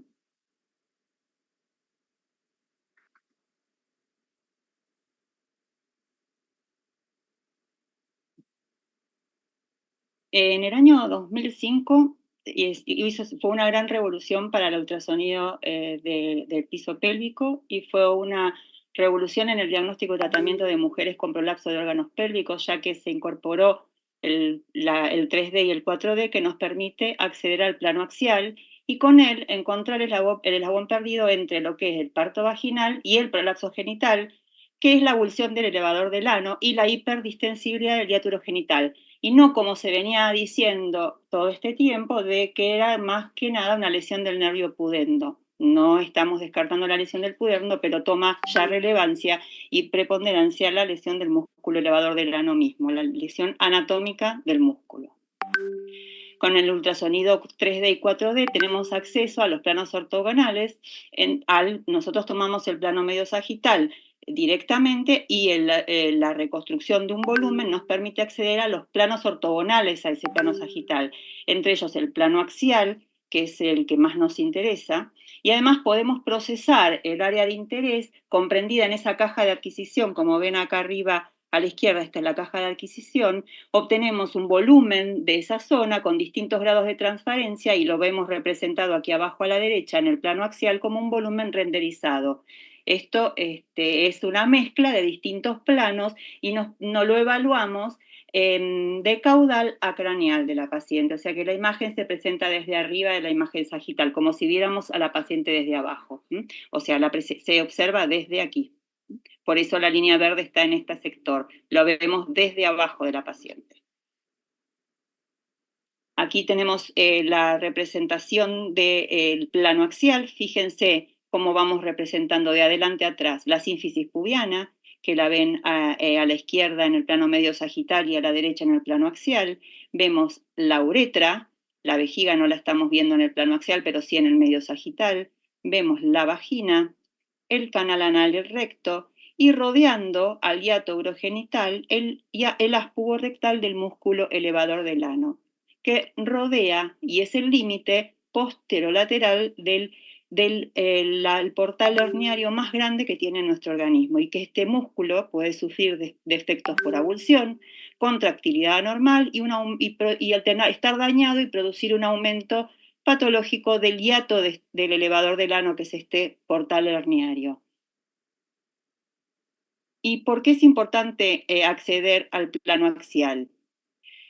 Es importante para poder evaluar este vástago rectal del músculo elevador del ano, que rodea con forma de V abierta hacia adelante a este portal herniario del organismo, que es el hiato del elevador, y que contiene la uretra, la vagina, y el ano y el recto. Y nos interesa evaluar este músculo porque durante el parto sufre una distensión por un factor de 5 y puede sufrir entonces defectos por adulsión, contractilidad anormal, daño global, como les comenté, el aumento patológico del área del hiato. Aquí vemos cómo hacemos la adquisición, les hablo un poquito de la técnica, lo vamos a evaluar en contracción máxima, como todo músculo, su integridad la vemos mejor en contracción máxima, con un ángulo de insonación de 80 grados. En el plano medio sagital lo vamos a evaluar incluyendo siempre la sínfisis pubiana y el ángulo anorrectal, ya que el diámetro anteroposterior del hiato urogenital abarca estas estructuras. El límite anterior es la sínfisis pubiana y el límite posterior es el ángulo anorrectal. Esta caja de adquisición es de 0,5 a 2 centímetros y, como les comenté, se ve desde el plano superior. Aquí tenemos la reconstrucción del plano axial. Fíjense en los esquemas de la izquierda cómo coloco la caja y cómo la inclino para que me quede abarcando desde la sínfisis pubiana, la caja de adquisición, hasta el ángulo anorrectal, porque de esta manera puedo obtener el diámetro, el área menor, en la zona más angosta de ese embudo, que es la que nos interesa ver si está dañada, porque es la que limita el mayor tamaño de este hiato. El menor tamaño del hiato urogenital va a estar dado a este nivel, donde está la sínfisis pubiana por delante y el ángulo anorrectal por detrás. Si esta es la zona que vamos a evaluar si está dañada o no está dañada. Fíjense cómo la evolución del músculo elevador del ano se ve como esa desinserción o desconexión de su inserción en la rama inferior del pubis y el de la pared lateral de la pelvis. Y es una consecuencia común del parto vaginal, que se debe distender, como les conté, por un factor de 5. Se ve este daño del aspubo rectal del músculo elevador del ano entre el 10 y el 36% de las mujeres en su primer parto. ¿Sí? Se ve muy fácilmente clínicamente cuando hay grandes desgarros vaginales, pero si la vagina, que se distiende mucho más, no está dañada, queda oculto. Y hay más probabilidad, por supuesto, que se produzca una avulsión del elevador del ano cuando el parto es instrumental, cuando el segundo estadio de parto es prolongado, cuando la edad materna es avanzada o cuando hay una macrosomía fetal, por supuesto. En este volumen renderizado que tenemos aquí en esta imagen, observamos una solución de continuidad de la rama derecha del aspubo rectal. Se trata de una avulsión derecha del músculo. Este daño del músculo va a reducir la fuerza de contracción y aumentar el área del hiato. Esa es la consecuencia. La consecuencia de la avulsión, por un lado, va a alterar la mecánica, reduciendo la fuerza de contracción, y por otro lado, aumenta el área del hiato, del elevador del ano, que, como dijimos, es el mayor portal herniario del organismo. A esta lesión se van a sumar alteraciones de la inervación pudenda, que muchas veces se produce durante el parto, la falta de trofismo que va sufriendo la musculatura y los tejidos de sostén con los años, el cambio hormonal, la fuerza de gravedad, las alteraciones del tejido conectivo que ya pueda tener consigo la paciente y muchos otros factores, algunos constitucionales, otros ambientales y muchos desconocidos, que van a llevar en conjunto a las alteraciones anatómicas y funcionales, que son consecuencias, entre ellas el prolapso de los órganos pelvianos. El ejemplo que le mostré antes de avulsión del aspubo rectal es muy claro, era un desgarro completo y había una asimetría franca, como en la foto de la izquierda, la vemos ahí, eso es muy claro. Pero no todas las pacientes tienen una lesión tan fácilmente demostrable, ya que existen desgarros de menor tamaño, pero que igual tienen consecuencias funcionales, y existen desgarros bilaterales en las cuales la asimetría como no hay asimetría, nos dificulta un poco el diagnóstico, y aparte hay músculos que a veces son mucho más finitos, mucho más atróficos, que no son tan bien definidos y no son tan fáciles de evaluar. Entonces, con el propósito de estandarizar la técnica, hacerla reproducible, determinar que solo informemos aquellos desgarros de importancia clínica, se desarrolla el ultrasonido tomográfico o TUI o imagen multicorte. Se puede realizar mientras adquirimos los volúmenes con la paciente acostada o en un postproceso luego de terminar el estudio, y nos va a poder permitir procesar la imagen en cortes que van a tener un espesor, una separación predeterminados, una inclinación predeterminada, como si fuese una tomografía o una resonancia, y donde podemos decidir la localización, el número, la profundidad y cómo los ubicamos. Fíjense, ahí tenemos el plano medio sagital, colocamos el box de adquisición volumétrica, lo inclinamos para que abarque el área menor del hiato genital, donde el diámetro es menor, que es entre la sínfisis pubiana y el ángulo anorrectal. Una vez que tenemos el box ahí, hacemos la adquisición y después le pedimos que nos dé los cortes, que sean 9 cortes separados de 2,5 milímetros entre ellos, y se van a evaluar. Una vez que tenemos esta adquisición, vamos a obtener estos cortes axiales. Los 3 centrales son los que nos van a interesar. Si ubicamos bien, y muchos equipos nos lo hacen automáticamente porque tienen inteligencia artificial, pero si lo ubicamos bien en el área menor del hiato, nos va a quedar los 3 cortes centrales, de manera que el de la izquierda tiene la sínfisis pubiana abierta, el del centro se está cerrando, y en el de la derecha ya está francamente cerrada. Estamos estandarizando la técnica para que todos hablemos de lo mismo. Entonces vamos a evaluar los 3 cortes centrales y vamos a decidir si existe o no una lesión. Si la lesión existe si la vemos en los 3 cortes centrales, donde la sínfisis pubiana está abierta, cerrando y cerrada. Aquí tenemos los cortes programados separados por 2,5 milímetros y tenemos los cortes centrales. Ahí se ve un aspubo rectal íntegro y se lo ve íntegro en los 3 cortes centrales, sínfisis pubiana abierta, cerrando y cerrada. Acá observamos el ultrasonido tomográfico en el cual los 3 cortes centrales evidencian claramente una solución de continuidad de la rama derecha del aspubo rectal a nivel de su inserción. Esto implica una abulsión de la rama derecha del aspubo rectal. Aquí, ahora, ¿qué pasa? Hay ocasiones, como les conté, que no es tan fácil ver la abulsión. Y esto ocurre, por ejemplo, cuando es bilateral, porque no tenemos la asimetría, y si el músculo es fino, porque sufrió atrofia y no se lo ve tan definido. Cuando esto ocurre, podemos ayudarnos de una medida, que es la distancia que va del centro de la uretra a la inserción del aspubo rectal en la rama pubiana. Se llama, es la distancia uretra-pubo-rectal. La medimos en los 3 cortes centrales también, ¿sí? Y si la distancia es mayor a 25 milímetros, hablamos de que hay una desinserción o una abulsión del músculo. Para que definamos una abulsión, tenemos que medirla de más de 25 milímetros también en los 3 cortes centrales, no en un solo corte. Como ven en este caso, la rama izquierda la medimos y nos dio 19,7, 22,7, 18,2. Está íntegra, menor a 25 milímetros las 3 medidas. Mientras que la distancia, la zona de inserción de la rama derecha nos da 29,4, 30,7, 30,7. Aquí tenemos una abulsión derecha que es claramente visible sin necesidad de medir, pero se las muestro a la medida cómo se realizaría si existiesen dudas. Aquí en este caso tenemos un ejemplo más difícil, donde no nos queda tan claro, pero si se fijan en las medidas, nos da una abulsión bilateral del aspubo rectal. Al ser el daño bilateral con la ausencia de asimetría, que es más propia de los desgarros unilaterales, podríamos interpretar que es músculo es normal, pero cuando efectuamos la medición la distancia uretra-pubo rectal, revela que estamos en presencia de una abulsión bilateral. Las mediciones son mayores a 25 milímetros en los 3 cortes centrales en ambos lados.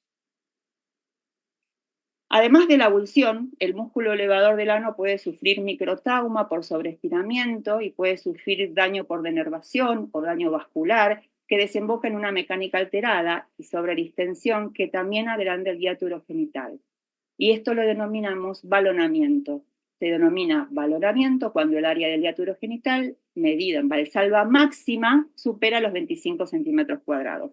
La abulsión del aspubo rectal la evaluamos en contracción máxima. Ahora, el área del hiato, para ver cuál es el área del hiato, necesitamos que la paciente haga una muy buena valsalva, y la medición que realizaremos va a ser por el borde inferior, por el borde interno del hiato urogenital, de sus límites, en valsalva máxima.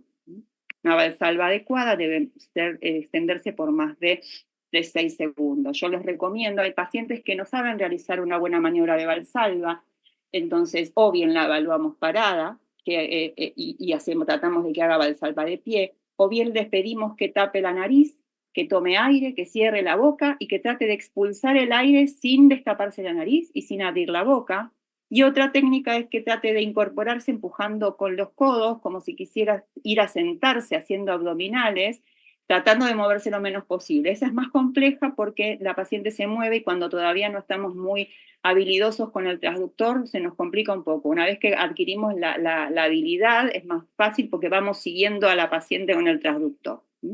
Pero es muy importante que la paciente haga una valsalva adecuada, de por lo menos 6 segundos. Y bueno, aquí se muestra en el video de la izquierda, se muestra el área del hiato genital, cómo se aumenta con la maniobra de valsalva, y a la derecha hay una foto del hiato ya al final de la maniobra de valsalva, en la que se midió el área del hiato y se mide el margen interno del mismo, y esta es de 37,1 centímetros cuadrados.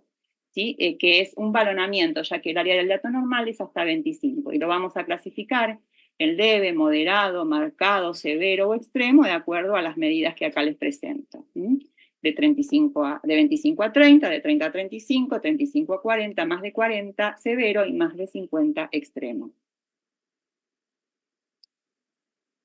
Les muestro un ejemplo más. Aquí vemos cómo hay un balonamiento leve, porque hay un aumento del área del hiato urogenital que alcanza los 27,5 centímetros cuadrados. Sabemos que la lesión, la abulsión del aspugo rectal predispone tanto al prolapso de órganos pelvianos, principalmente de vejiga y de útero, así como a la recidiva después de la cirugía.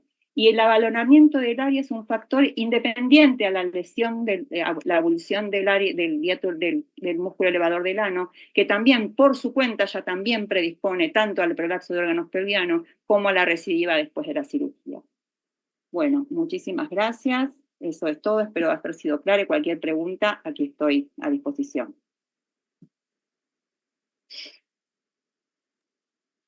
Bueno, quiero agradecer a la doctora Gómez y a la doctora Rodríguez por la magnífica ponencia. Es un tema profundamente difícil que ellas lo hacen ver fácil por su experiencia y verdaderamente le agradecemos muchísimo su participación. Doctor Arango, no sé cuánto tiempo tengamos para preguntas. Yo sé que se extendió un poco las presentaciones. Me deja saber el tiempo. Bueno, yo pienso que un par de preguntas para cada expositor estaría bien, porque recordemos que con Dianita estamos desde España en la madrugada. Bueno, mire, doctora Gómez, una pregunta que generalmente siempre me hacen donde uno va, ¿cuál es el ultrasonido? Si un urólogo, ginecólogo quiere comenzar a hacer ultrasonido, ¿cuál es el traductor básico que usted recomienda para comenzar a hacer ultrasonido del piso pélvico? El que tengan a disposición. Si tienen un transductor convexo y no volumétrico, que intenten apoyarlo, que lo apoyen en el pubis y empiecen a evaluarlo. Si hacen ecografía transvaginal, porque están acostumbrados a hacer ecografía transvaginal, que comiencen al retirar o al colocar el transductor, apoyarlo en el introito, observar la anatomía, buscar mallas, empezar a entender la anatomía normal del piso pelviano desde cualquier transductor que estén utilizando, como para después profundizar en ella y avanzar. Pero el que más le va a servir al principio es el que mejor tengan a mano, en mi experiencia, porque así es como comencé a aprender yo y como muchas veces les sugiero a mis alumnos que digan, bueno, ustedes están aprendiendo esto, pero ya hacen ecografía transvaginal, aprovechen esa posibilidad, que están haciendo ecografía transvaginal para entender la anatomía desde el introito.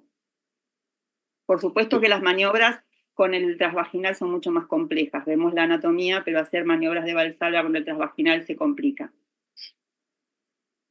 Estoy completamente de acuerdo y pienso que los traductores que todas las oficinas de ultrasonido tienen, que es el de 5 MHz, que es el que se utiliza para la evaluación transabdominal, ese es el mejor para comenzar y no tiene que hacer un costo adicional y muchos cirujanos ya lo tienen en su oficina. Una segunda pregunta para la doctora Gómez. Quisiera saber, dentro del descenso de la vejiga, el descenso de la vejiga y la rotación de la uretra, ¿cuáles son la connotación quirúrgica que usted, además de la connotación de diagnóstico clínico, eso está asociado a una actitud quirúrgica? Cuando uno consigue un descenso de la vejiga, ¿qué significa y cuál repercusión quirúrgica puede uno tomar? Bueno, yo desde mi área, que es el diagnóstico por imágenes, me es más complicado abordar ese tema porque soy radióloga básicamente, pero nosotros es muy importante comunicarle al cirujano cuando nosotros le estamos informando un descenso de la vejiga y un descenso del cuello vesical, puede haber un mismo descenso con una posición uretral totalmente variable. El mismo descenso de la vejiga, el mismo descenso del cuello con una uretra que o no se mueve, como contaba la doctora Diana, y queda alta y forma un ángulo retrovesical cerrado. Entonces sabemos que esa paciente probablemente no esté incontinente porque está haciendo su uretra, hace un kinking uretral y tiene un ángulo cerrado y tiene una difusión de vaciado.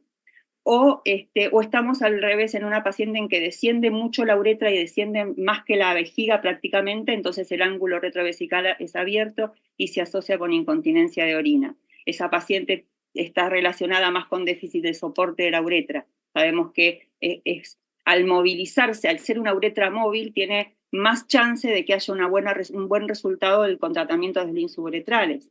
Mientras que una uretra fija, un descenso de la vejiga, solo con una uretra fija, sabemos que ahí si la paciente está incontinente ya hay otro problema, no es tanto el déficit de soporte, porque tenemos una uretra que no está descendiendo, sino que desciende solo la vejiga. No sé si a eso estaba enfocada la pregunta, o Sí. quizás Diana aquí me puede dar una mano, que es la cirujana.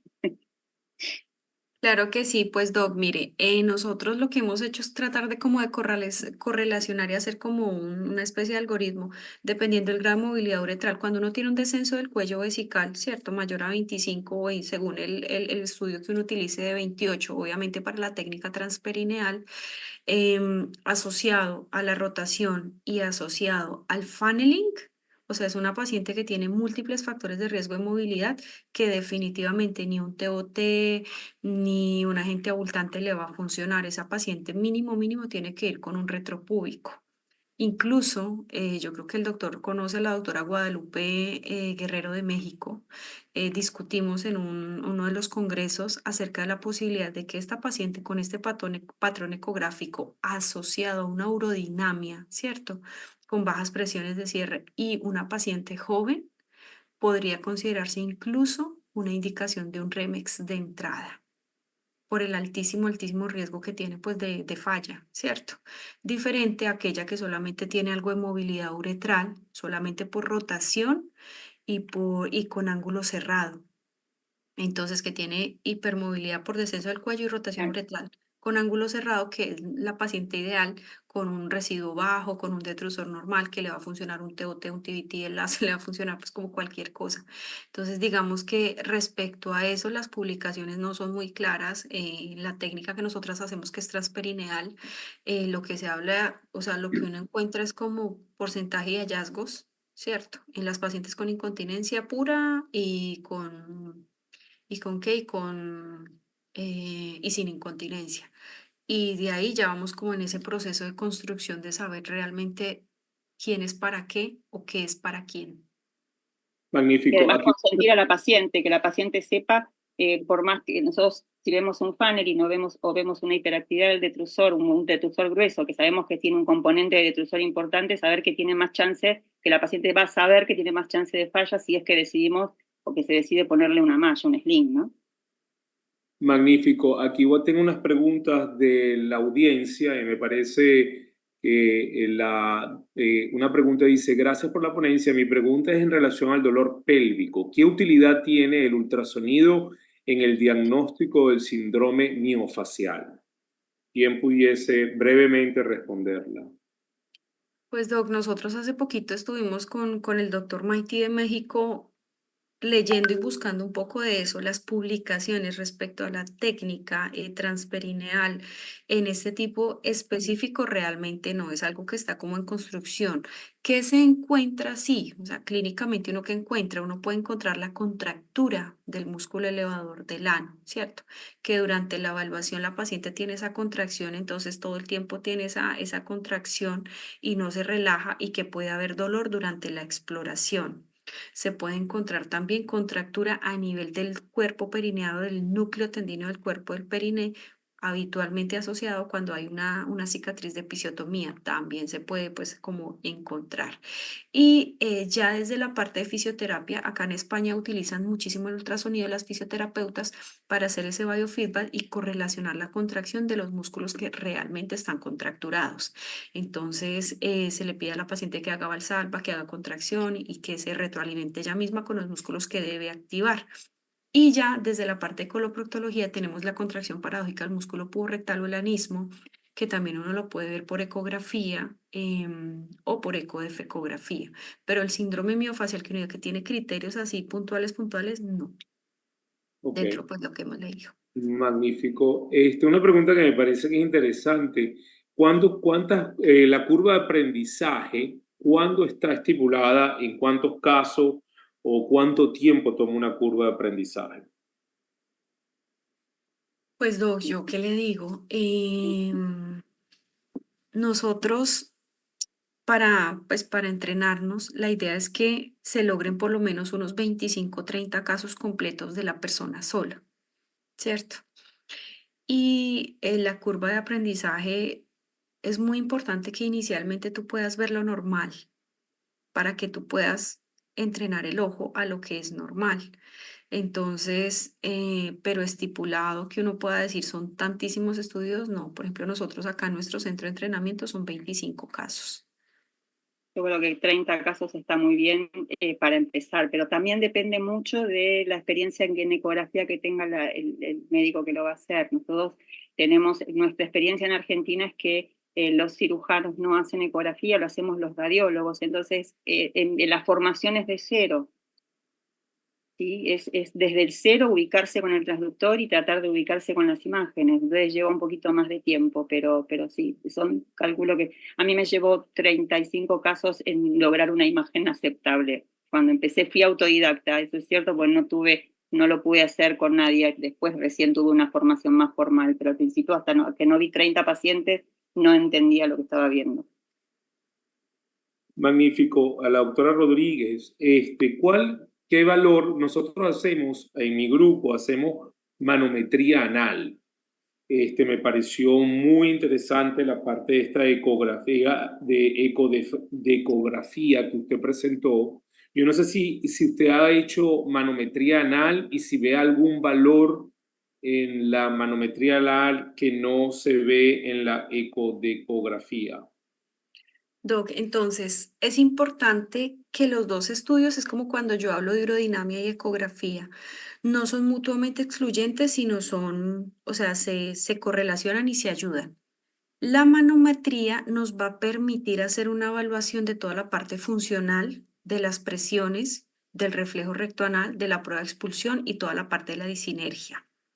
Con la ecodefecografía hacemos una evaluación indirecta de la sensibilidad, de la expulsión, de la relajación y de la verticalización del canal anal, pues el canal anorrectal. Entonces, yo te diría, no es que la manometría reemplace la ecodefecografía o la ecodefecografía reemplace la manometría, sino que tú tienes una correlación anatómica de las diferentes estructuras y es mucho menos invasiva y pues bueno, acá en nuestro medio es menos costosa. Entonces, ¿cuáles serían las diferencias puntuales? Presión de reposo, presión de contracción, que pues nosotros por ecografía pues no la podemos ver. Sí vemos pues la contracción, pero no se puede ver. El reflejo rectoanal inhibitorio, porque pues ya es una prueba neurológica. Y eso. Y la manometría, esas son las tres cosas que no tendría pues la ecodefeco. Y la manometría que tiene la eco que no tiene la manometría. Sería el ángulo anorrectal, el ángulo no rectal, toda la evaluación de la integridad anatómica del complejo esfinteriano. Y la contracción paradójica tú la puedes ver en los dos, pero obviamente pues el ultrasonido en nuestro medio es más asequible y es mucho más cómodo para la paciente. Quiero hacer Nosotros, un aporte al Ujú. respecto. Durante un tiempo estuve con el doctor Olmo en el Hospital de Clínicas haciendo conjuntamente manometría 3D con ecografía. El mismo momento en que hacíamos la manometría, yo le hacía la ecografía a la paciente, tenía el electrodo puesto. Y hubo un aporte en la disinergia, que a veces el electrodo captaba como un aumento de la presión a nivel de la zona del pubo rectal, y quizá había un descenso del útero que estaba tocando los sensores y aumentaba la presión, o una intususcepción incipiente que tocaba los sensores y aumentaba la presión focal, y eran como falsos positivos que para la manometría eran disinergia, y que yo no veía para nada con una contracción del músculo elevador del ano, sí veía que había algo que estaba empujando la cánula.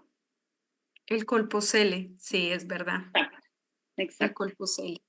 Nosotros involucramos la anometría anal debido a que durante las sacrocolpopexias que nosotros hacemos siempre existe una complicación que es el daño al plexo hipogástrico, y entonces nosotros pensamos que es fundamental hacer una evaluación para tener una base y saber de que el paciente no tenía un proceso de presiones alteradas antes de la sacrocolpopexia, y que si este paciente se presenta después con estos síntomas, pues podemos tener algo con qué comparar, debido a que estos daños del plexo hipogástrico son difíciles de diagnosticar. Generalmente se presentan en una etapa temprana, tardía, quizás a los primeros 2 o 3 meses después de la cirugía, y entonces eso nos ha servido muchísimo, pero también estoy muy, muy de acuerdo con todo lo que ustedes han dicho.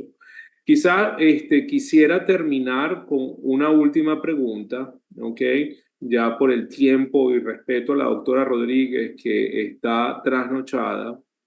Hay una pregunta muy interesante que me dice: ¿cuáles de los procedimientos es más relevante para la toma de decisión quirúrgica en la incontinencia urinaria de esfuerzo? ¿El ultrasonido, el estudio urodinámico o el examen físico? Doctor, yo pienso que cada paciente es única e irrepetible y el examen clínico, la urodinamia y la ecografía lo que hace es hacer un perfil mucho más específico de esa paciente, de tal manera que tú digas qué tanta movilidad uretral tiene, qué tanta trastorno del vaciamiento tiene, qué tanta atrofia tiene. Por ejemplo, si tengo una paciente con mucha atrofia urogenital, ¿cierto? Una paciente muy mayor, pero le veo una hipermovilidad y el perfil urodinámico está muy bueno. Yo sé que con un TOT, un mini sling, cualquier, incluso el láser, un agente abultante le va a ir muy bien, ¿cierto? Entonces, cuando yo hablo de ecografía y cada vez que aprendo más y que lo hago más, o sea, que hago más ecografía y aún siento que no he aprendido del todo, me doy cuenta que el ultrasonido es una herramienta única que te permite hacer una valoración anatómica.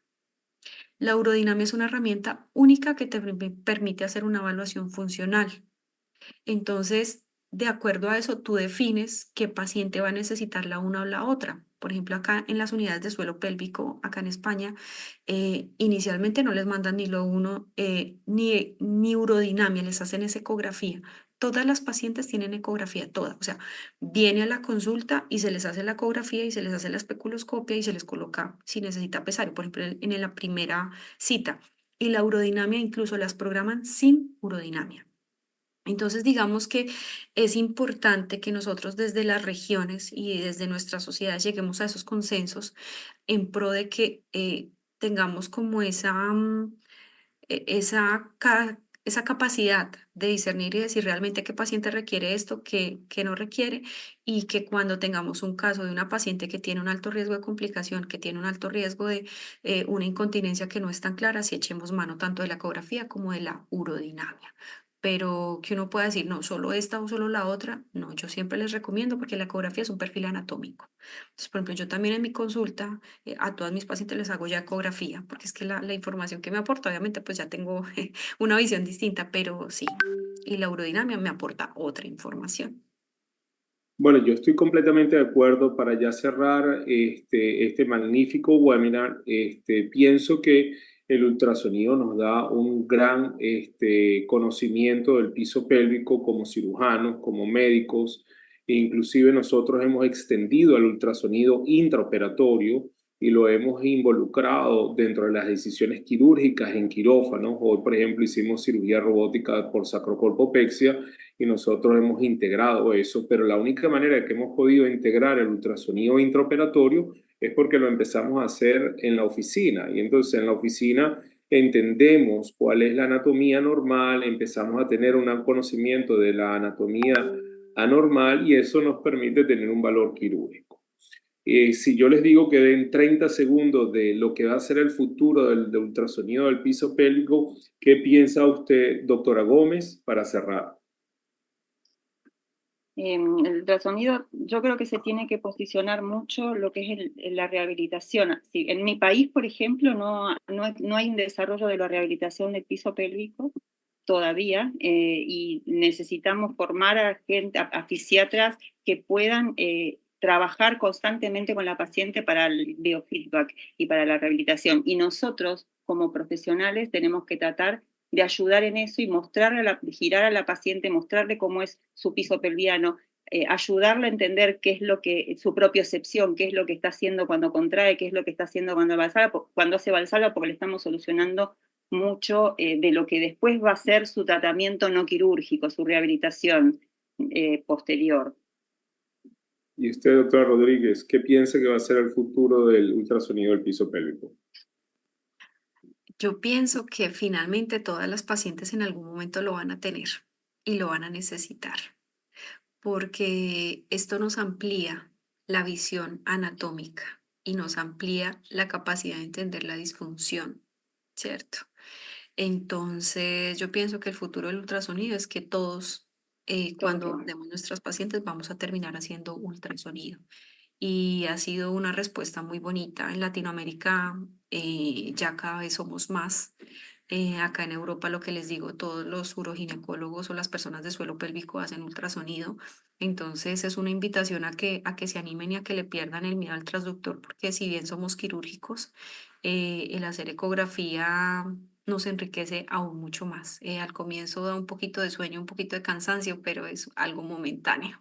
Después ya uno se apasiona porque dice, ay, mire, se le ve la movilidad, ay, no, mire, el cistocele, ay, sí, Sí, mire el defecto apical, ay, mire tal cosa. Y ya uno ve lo que uno opera. Y yo me empecé a formar con mis propias pacientes, o sea, yo las veía antes, las operaba, las veía después, decía, ah, esta cinta no quedó tan buena como uno la ve en la cirugía, uf, súper bien. Iba uno la ve y le quedó en el cuello. O esta paciente, por ejemplo, el residuo posmiccional, yo cada vez le doy muchísimo valor al residuo posmiccional, o sea, yo pienso que ninguna paciente antes de ser llevada a cirugía debe tener su residuo, o sea, uno tiene que saber con qué va, ya sea por el prolapso, ya sea por disfunción del vaciamiento, porque es que la sensación de vaciamiento incompleto y los trastornos del vaciamiento son muy altos.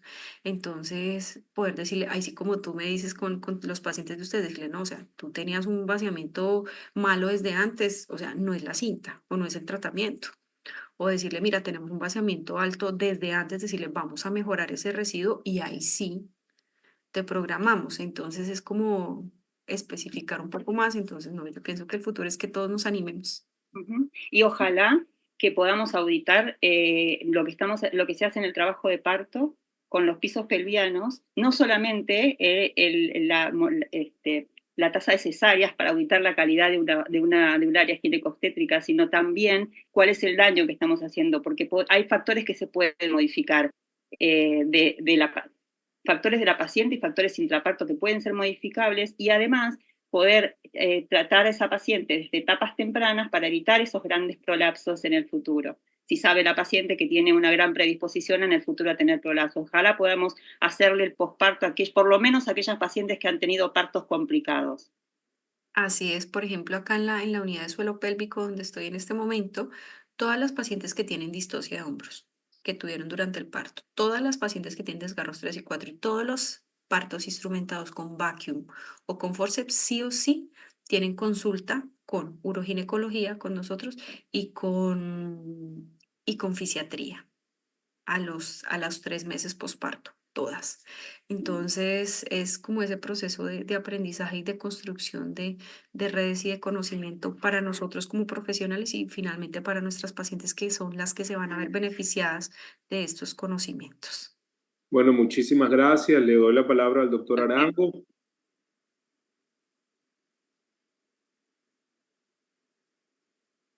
Muchísimas gracias, de verdad es un enorme placer tenerlas hasta tan tarde y agradezco de verdad de sobremanera a Dianita está en la madrugada con nosotros, pero siempre es un placer escucharla.